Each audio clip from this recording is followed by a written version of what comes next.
Welcome back to Steve Robb Reviews. Today's review is going to be, well, a close call. I'm going to talk about this chop saw, just what happened, and maybe I could share a couple of safety tips that I use constantly when I'm using a chop saw, any type of rotary type of blade, and the things that go wrong. So let's take a look at this blade and let's see what actually did go wrong. Okay, so let's just take a good close-up view there. Now, can you see right there where, let's see if I can hold this up at the same time, where the tooth's been knocked off and it's come around and it hit here, and well, it was never found. And I will tell you something, that's not the first time this has happened to me, whether it's a high quality blade or a low quality blade. I mean, look at the edge that's missing off there. So that not just the tooth came off, but it busted off a little bit more, and then it hit here and went down. Now I'll tell you something, I only use softwoods on this. I don't use any hardwoods, or I'm not cutting anything else except wood with it, or PVC plastic. And you know, these things do happen, and for a lot of people, they don't know what could happen. So when I was operating it, I was coming down with a cut just on a piece of 1x3 pine, and as I'm cutting, I hear zing. So I stopped and I thought, what was that? So that material, now if you can take a look here, you can see that the direction of turn is like this. That material went down, hit somewhere in here, shot across the back, and I have yet to find that piece. But where was I at the time? I'm going to show you exactly where I was. I wasn't over here. You know, there's a lot of people, they stand off to the side and they get the material come down and they're watching the blade on an angle and all that stuff. No, no, no, no. What I do all the time is I set everything up. So if you bring your blade down, I got everything all set up, and then I stand back here, and when you come down and make your cut, you're in a much safer position than what I see a lot of people doing. They want to peek off to the side for some reason and look at the cut. Well, you can set your cut up first, hold it in place, and then make your cut. What I see a lot of people doing is they get it all set up, and for some reason they want to come over to the side and take a peek. Well, it doesn't take much for a piece of that blade to come off, hit here, or up here, come back and take your eye out. So let's take a look at the blade that I'm going to be putting on next.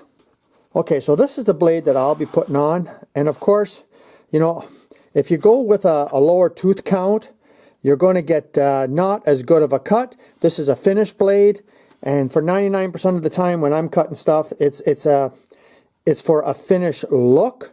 But I still can use this if I'm cutting, like, say, a 2x4 stud or stuff like that, because I'm not really using it to cut 2x4 studs too often. So this is the blade here, and it is a thin kerf blade, and these aren't cheap.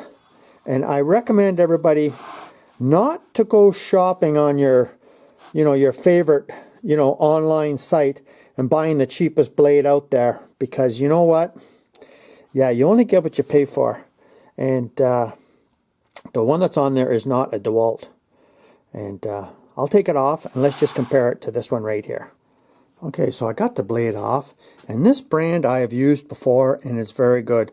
And this is just a regular, like a 40 tooth blade, and it works, I found in the past, terrific. Like I was saying, I don't like buying the really cheapies, but as you can see here, yeah, this wasn't a real cheapy blade. And I have about maybe an hour and a half on this blade, like for cutting time. And look how it just took the carbide tip right off the end there. And you know, these things do happen. So, you know, let's put this one on Let's see how it looks. So I've got them put up one against each other, and you can definitely see there's a huge tooth count difference. I'd recommend, like this is a 12-inch blade, and I would recommend going with a 40 or a 32 if you're going to be cutting 2x4 studs all the time. But I'm cutting mostly all fine material, you know, moldings and that kind of stuff, so I'm going with a higher tooth count. Now I also have another blade on the wall that is a 32, and it's a DeWalt, and if I have to cut some 2x4 studs, it only takes a second. All you have to do is just loosen 2 fasteners and a 1/2 inch nut that holds this on, and away you go. So yeah, there's a lot of safety factors that go into operating a piece of machinery, and knowing what to expect, and actually knowing what not to expect, because a lot of people don't expect that these teeth are going to be coming flying off, right? So you better have a pair of safety glasses on, and like I said before, make sure that, you know, your shield is down, right? And you're in line with it. You're not peeking in off to the side. So the only place or use of this blade in the future is right in the garbage bin. I mean, that's all it. I mean, I have known people over time that just don't worry about this and just motor on, because it will cut. It will still cut and everything else.